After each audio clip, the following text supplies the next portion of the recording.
Welcome back, friends, to Our Vision Farm. We are here in Florida. It is zone 9B where we live at, and it is September. We're not quite fall temperatures yet, but we have our Florida beauty berries ripe and ready for picking. I want to take advantage of harvesting before the season is over because it happens quickly. With our muscadine, wild muscadine grapes here, we only got to harvest one time before the season was pretty much over. We still have some muscadine grapes on our vines, but it's not a whole lot. It's starting to dwindle down fast, so I wanted to go ahead, get these beauty berries picked. Harvesting beauty berries is pretty easy. They grow off these stalks right here just like that. So what I do is just pull it all off, so they look like this, and then once I get inside I will rinse them out and try to get any bits and pieces that's not beauty berries out of there. When you wash these, any of the extra little particles and stuff float to the top of the water, so that makes it very easy to clean them. But for making syrup, you strain it out anyway, so it doesn't really matter if there's a lot of bits and pieces. So that's how it looks after it is harvested. So I guess that is where the flower started off, and then it grew the beauty berries. So once you rip the beauty berries off, you're left with just the little branches that the flowers originally were growing on. So I'm going to go against all these branches and pick all of these little clusters of the ripe beauty berries. Beauty berries, when you smell them, it almost has a slight sweet and floral scent to them, like a very delicate flower. They don't have a lot of taste to them. So the syrup does end up taking on a little bit of a slight floral taste, but it's not like a huge, like, it doesn't punch you in the mouth type of taste. It doesn't burst in flavors. So that's why I like just making a syrup, because if you make a jelly out of this, I mean, it'll still work for just whatever you use jellies on, but it doesn't have a ton of flavor unless you like mix it with something. They also give a very slight pinkish purplish color. They won't keep this color how it looks now, but once you're done with the syrup, I think I'm going to just go ahead and show you guys when I make the syrup how it ends up looking so you can see. But it's a very translucent, almost tea looking color, like when you brew just regular sweet tea or something. That's how it ends up looking, but they're so pretty, like in the beginning, the purple color. I wish it kept that purple color. And of course it's going to take lots of beauty berries to actually make anything out of this, but we have this huge bush that just grew on itself. It grew by itself. It comes back every year.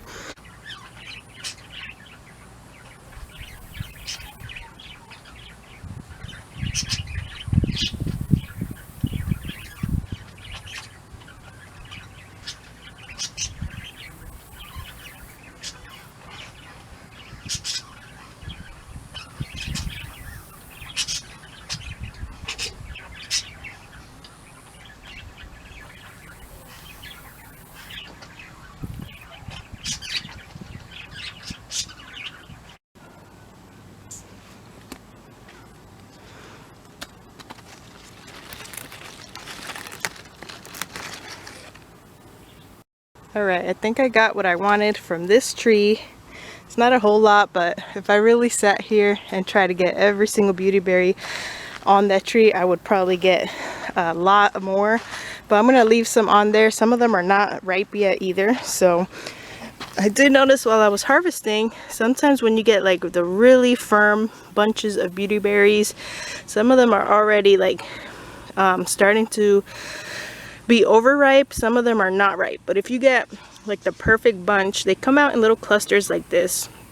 Reminds me of a blackberry almost, so that makes harvesting a lot easier because it comes off in a little cluster.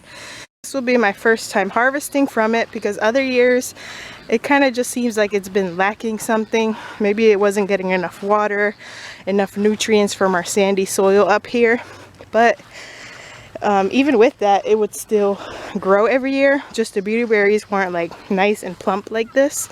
They were more dry and almost bitter tasting, so I never made anything out of those.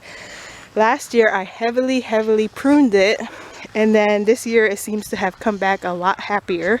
So I noticed this year that the berries kind of resembled more like this, more plump looking, just more just healthier looking than it has other years. And that plant is also loaded. So let's see what we can get out of this one. And I'll take a quick look around the yard to make sure I didn't miss any. Like here's one right here. They just pop up by themselves. Here's a big one. Doesn't have as many berries in it, but I'm gonna definitely harvest those. And then a little one over here. Doesn't have a lot of ripe ones, but there's a little bit worth harvesting. And I think we have a couple on the side of the property over there. I'll make sure I don't miss any. I didn't even see this one back here. This one is loaded too, so definitely going to harvest. Look at those. So I'm going to harvest all that I can from here and see what we can get. Looks like we got a turtle hole in there. But I really wanted to get these up here. That way it kind of encourages the plant to grow more for next year. Because nothing is eating these. No wildlife have been eating this one up here. So I'm going to harvest it. Once the season's over, I will heavily prune this again because it definitely made a difference. These look so plump and they have a lot more on them than even the one in my garden does. The one in my garden gets watered. It has the good soil in there, and this one's doing even better. All it needed was a heavy pruning. Nothing extra, no fertilizer. This, I don't even have a hose that reaches up here, so I have not been watering this. So I'm going to harvest what I can on this side of the fence, then go over there to the front of the fence, grab everything I can, and fill up my basket. And when they're full like this, it makes it a lot easier to harvest. I just kind of tug on it like that, pull off all the berries. Almost like you're stripping the stem, but you don't want to take too many leaves off. They do say, I haven't tried it personally, but they say if you crumble up those leaves in your hand and rub it on your skin, it's a mosquito repellent. But I have not tried it. Here in Florida, we have insane mosquitoes. They bite you even with mosquito spray, so I'll have to test that out and see if it actually works.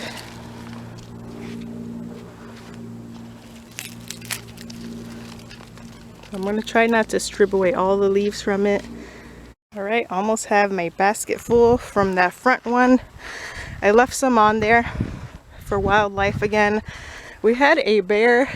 I don't know if I see any bear prints, but a neighbor advised us that there was a bear going up and down our road just the other day. It's been raining a lot, so the prints are gone. But the bears must not eat beautyberries because he must have walked right past that beautyberry bush loaded with berries and it didn't seem to care for them. Didn't stop and eat them, I guess. So, but I left some on there just in case. There was also a stick bug. I don't know if they have a proper name, but I call them stick bugs. And if you get too close to them, they shoot something in your eye and it burns really bad. So I left that plant alone. This one doesn't have a whole lot, but I want to get the berries off this one over here. And that should be enough to fill up my basket right here for sure. So I'm going to hand harvest all of these and then I'll be done. Alright guys, nice decent size harvest. This basket is a little heavy now. I don't know how much I picked, but I'll have to try out the leaf trick. I'm going to try making maybe like crushing up a bunch of leaves and then putting some, I don't know, what do you guys think would be a good carrier to try to make my own mosquito repellent? Maybe some rubbing alcohol and some aloe or something like that. Blending it all together, sifting it and putting it in some type of spray bottle or some type of squeezy bottle so that I could rub it on my skin and test out if it does truly work on mosquitoes.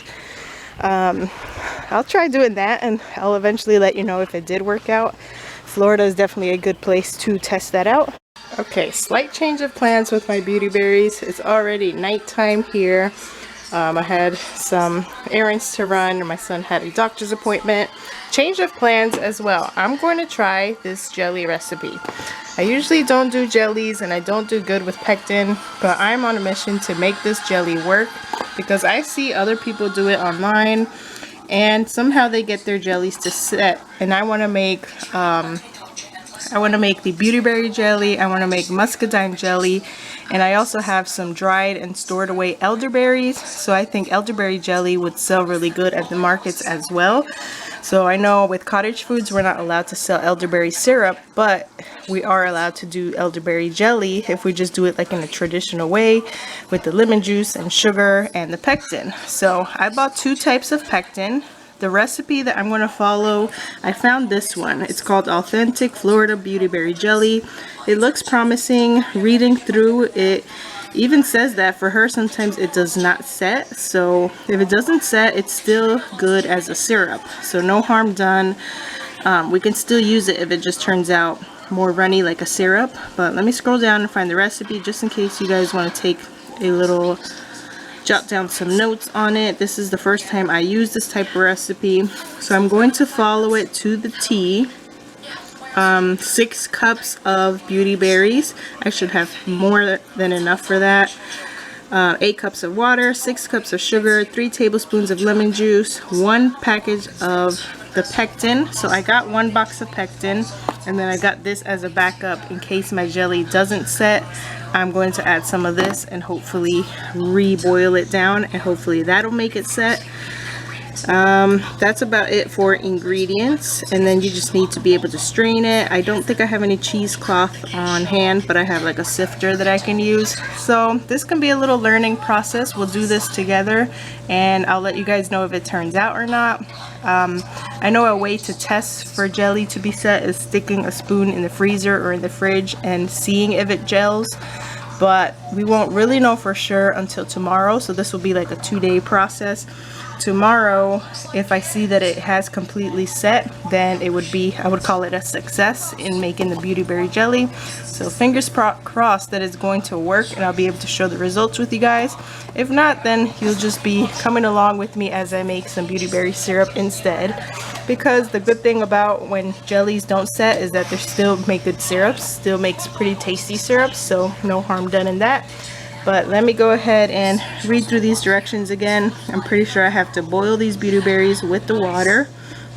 Yep, it says wash the beautyberries, remove unwanted twigs and leaves, place in a pot, cover the berries with 2 quarts of water, bring to a boil for 20 minutes. And then we let it cool down, and I am pretty sure at that point we're going to strain it out.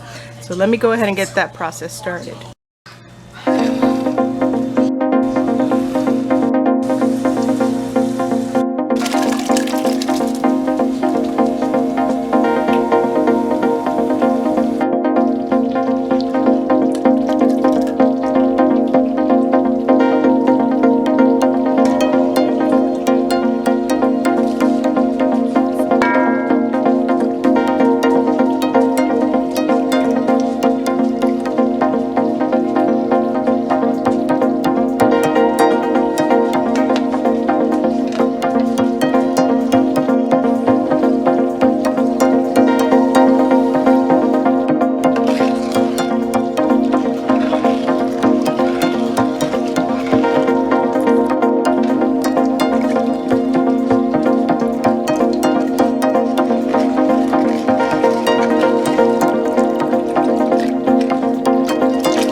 Guys, don't be like me. I was just reading the directions. This is why I'm not a jelly person. So upon reading the directions a little bit closer, after you strain the beautyberries, you're supposed to add the sugar gel pectin, bring it to a boil, and then that's when you add the sugar and the lemon juice. But I've already added sugar and lemon juice, so hopefully this doesn't screw up the process. But like I said, we are learning together. I'm going to go ahead and quickly get this in here. And then from what it says in the directions is let it boil until it reaches about 212 degrees on a candy thermometer. I do have one of those because I make caramels in my small business as well. So I'm going to stick that thermometer in here, try to get it to reach 212. And the only thing I really did wrong was I didn't put the pectin before the sugar and lemon juice. Not sure if that's going to make too much of a difference. Let's find out. So I'm going to get this powder in here, get it mixed in good, and get this to a rolling boil. Alright, so now I am just waiting for the temperature to reach. I'm giving it a stir every once in a while. It looks like it's picking up heat. I really like the color that it looks. I don't know if you guys noticed, after I added the lemon juice, the color kind of got a little bit lighter. Almost looks kind of like a cranberry juice, a little bit more cloudy than a cranberry juice, but it's a nice little wine color almost. I gave it a little taste, and it just tastes slightly floral, and then it has a little bit of tanginess from the lemon juice. I added extra lemon juice than what the recipe said, so just because I like to make my jams like that. So yeah, I'm pretty much just giving this a stir every now and then and waiting till it reaches about 212 degrees. So that should, fingers crossed, guaranteed me a nice set on this jam. This made quite a bit. This is a big pot of jam. I have my pint-sized jars getting ready and washed right now, and then we will fill them up and stick them in the canner. I'm also going to test some of this out and do like the plate test or the spoon test, where you pop it in the freezer for a little bit to see if it is reaching the gel stage. Hopefully it is. So you can see it's starting to hit a rolling boil right now. I'm not sure how long it's going to get to the 212 degrees, or yeah, oh, it's actually almost there. It's at 220 degrees right now. So I'm going to go ahead and do the, I was looking at the Celsius side for some reason. I'm going to do the spoon test right now because it's at a rolling boil and it seems to have reached a little bit above the temperature it needed to. So let me turn this off just in case. And I'm going to stick this little spoon in the freezer. I'm not going to leave it in there very long, but I just want to see if it'll turn into a gel. Alright, so I let it sit in the freezer for a little bit. While it is a little bit thick, almost like cough syrup consistency, I don't know if it is jelly. I don't know if it's gelling yet. Maybe I am not trusting the process, but I started the rolling boil again. I'm going to add some more of my pectin.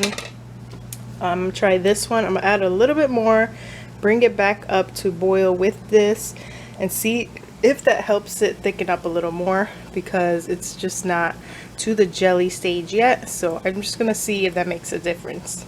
So I poured maybe 2 tablespoons of that powdered pectin in here. I'm just making sure it is well incorporated in here.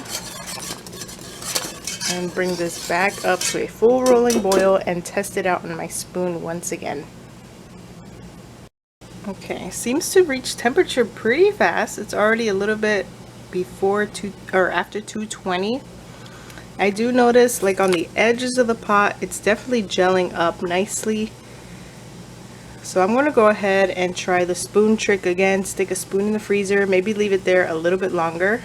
The first time I tested it out, it was just cold to the touch, but I think that jelly like thickens as it sits, the longer it sits. So let me turn this off and test it out one more time and see if it gelled up. Alright, I just took my little testers out the freezer. For my main batch here, it has a film on the top that is gelling, so I think that is a good sign. And then I tested some out on a plate as well. It does look thick, like it's still pretty syrupy, but you can see I can scoop it up like jelly. So worst case scenario, this is a soft set jelly, which is good because it's better than just it being super syrupy. And then this one here, like it doesn't even, like it takes a while for it to start sliding down the spoon. So it's a little bit, it's gellifying. I don't think I'm going to add any more pectin. I think once this sits for a while, it's going to firm up a bit. I definitely don't want to ruin it by adding too much pectin and then it's going to be like really hard and gummy. But as you can see, it is starting to gel up. Alright, before I pop these into the canner, it made 4 of this size jars. These are the pint jars. And then I made myself a little half pint jar that I'm going to use as my sampler for customers and to test out if this did indeed gel up like I wanted it to. So I'm going to stick this, well, I'm going to process them all, stick this one in the fridge, and I'll be able to tell if these gelled up too by just kind of turning the jar for tomorrow morning. But I want to stick one in the fridge also just to see what would happen, because when customers open this and take it home and stuff, they usually stick them in the fridge. So if my product seemed like a very soft set at room temperature, I'd like to see how it's going to be in the refrigerator as well. So just in case, I can just tell the customers that it does thicken up once you stick it in the fridge. But the color is really pretty. Let me shine one in the light for you to see. You can see it's like a cranberry juice color. So the extra lemon juice really made the color pop. I think last time I made Beautyberry syrup, I didn't add a whole lot of lemon juice. So the color just kind of looked like similar to like a sweet tea color. It wasn't as pretty and vibrant as this is. And I made quite a bit of jams. If I had smaller jars like these, I could have made a lot more, but I only found these big ones at the store. And the taste is really good. It's very fruity and floral. And if you make this, I definitely recommend adding the lemon juice, or maybe adding some other type of flavors like vanilla or another type of flavoring that you think would go nice with this. You have to be able to taste the beauty berries on its own first, so you can kind of get an idea of how they taste. But this syrup or this jam completely tastes different than what just a raw beauty berry tastes straight from the bush. So it's like a light floral and fruity taste. It's very unique, and I think people are gonna love it. Hopefully, fingers crossed, we will see tomorrow for sure if this gelled up like a true jelly. I think it will. I have high hopes. So let's get these canned up, and then I'll be back tomorrow morning and finish off this video with our final results. Welcome back. It is the next morning, and unfortunately, I'll just start off by saying that our Beautyberry jelly did not work. This is how it looks this morning, and I'll even show you the one that I put in the fridge just to see if the cooler temperatures would help set it. So let me pull that one out. Alright, so here's the one that's been in the fridge. It's the same consistency. It's still a syrup though, so I'm going to still call it a syrup, a Beautyberry syrup, because it still works like that. It's still thick. It's just not a jelly like I wanted it to be. It tastes really good, and I think it'll be good to sweeten hot teas, cold teas, maybe like lemonade. You can sweeten lemonade and add a little color to it. You can even just take it by the spoonful. I'm guessing like if you're sick, because it does have the pectin in it, so it coats your throat. So like if you have a dry, scratchy throat, it should work just like cough drops would. And it definitely doesn't taste like cough drops, so that is good. I'm gonna have the kids do a taste test because I've tasted this already. It tastes amazing. I want them to tell me how it tastes because kids are more honest than adults. So they're gonna have a spoonful and tell me. And yeah, I'm just going to call it Beautyberry syrup. I'm thinking the step that you guys saw that I did wrong is what happened, because I am happy to say that I made my elderberry syrup and it came out perfect. I don't know if you guys can see it through the camera, but you see how it solidified just like a jelly. So my elderberry syrup worked. I found a recipe for elderberry syrup, followed it to the T, and I used this pectin, and I did the correct steps where you're supposed to mix the pectin with the juice of the fruit, and then you add the pectin and lemon juice, and then after that has boiled, you're supposed to add the sugar, let it come back to a boil, and then as I was doing that, this was thickening up really nicely, so I knew that this was going to work right off the bat. So I'm happy to say that I successfully made elderberry jelly. I followed the same exact recipe for elderberry jelly for my muscadine grape jelly, and as you can see, it is also solid. So let me pull out, I believe I saved samples of these in the fridge too, so I want to show you the consistency of the successful jellies. But as for the Beautyberry jelly, I think maybe what I did wrong was the whole pectin. I added it too late in the game, and that made a big difference. Or maybe just the recipe, because when you read through the recipe, the lady that wrote the recipe says that sometimes it just doesn't thicken up for her and they just use it as syrup. So maybe it's the recipe, maybe it wasn't enough pectin for this amount of liquid, because I noticed when I made these recipes, this little bit of jam or jelly that it made, it took up 1.75 ounces of this powdered pectin. And it was a lot less liquid, like fluid ounce liquid, than this big old batch of Beautyberry syrup, where it only the recipe only called for a 1.75 ounce box of pectin as well, but it's a lot more liquid. So maybe the recipe just needs some tweaking. Maybe next time I try it, I will add a whole lot more pectin, maybe double or triple, see if that works out. Or I'm just going to chalk it up to Beautyberry is very hard to make into jelly because of everybody's troubles in thickening it and making it gel up. But I'm happy with the syrup that we got. And let me get the kids to taste test that for you guys. And I will pull out the elderberry jelly and the muscadine grape jelly as well to show you the difference in textures in all three. Alright, so these are brand new clean spoons. Don't want to contaminate our jar of syrup here. So they're going to take a little sample. They have not tried this yet. So this is Beautyberries. You know what those are, right? Yes. We have them growing. It's the little purple berries that I picked yesterday. Let me show the consistency before you eat it. Don't spill it. So it's kind of like, it's syrupy. So go ahead and taste it and tell me what you think. See if it reminds you of anything. Tastes good. What does the flavor remind you of? Mariah doesn't like it at all? Okay, Jaden. It looks like iced tea. Like sweet tea? Yeah, sweet tea. Okay, so what do you think? Would you eat that? Would you sweeten like your lemonade or tea with that? Yeah. Some people say it's really good over ice cream. Like a sauce over vanilla ice cream. Mariah did not like. What did you not like about it? The texture. Oh, the texture? But what about the taste? Like, what does it taste like?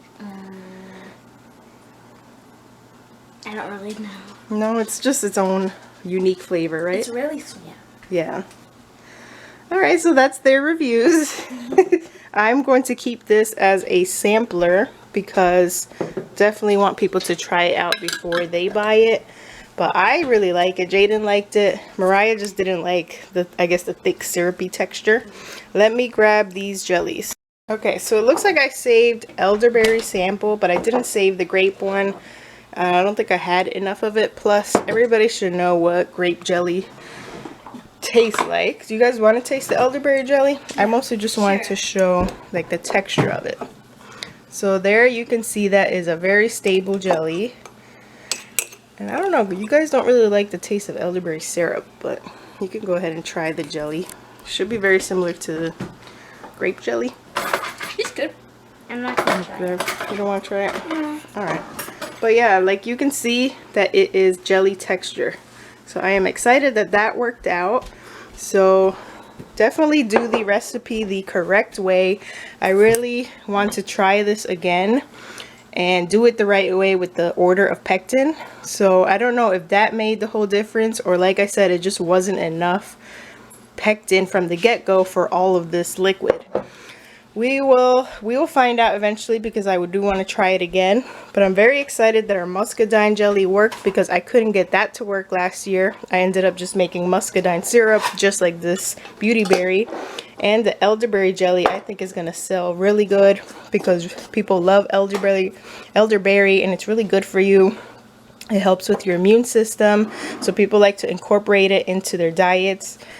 We just have hard water here, but I wanted to remind myself that this was the elderberry and keep it separate from the grape. So that's why you see the E carved into like the hard water dust on there.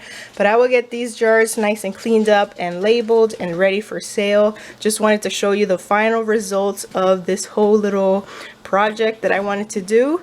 So I'm still happy with the results, so I don't mind that it came out like a syrup. That is okay because many other people have the same problem as well. And I think if I still got a good product to use for many different things at the end, it was well worth the harvest and well worth all the work. So I hope you guys enjoyed this whole video. I will see you guys in the next one. Stay tuned for lots more recipes and farm videos and garden and harvest videos. Let me know in the comments what would you like to see more of, and I will work on those videos as well. See you guys next time. Thanks again for watching.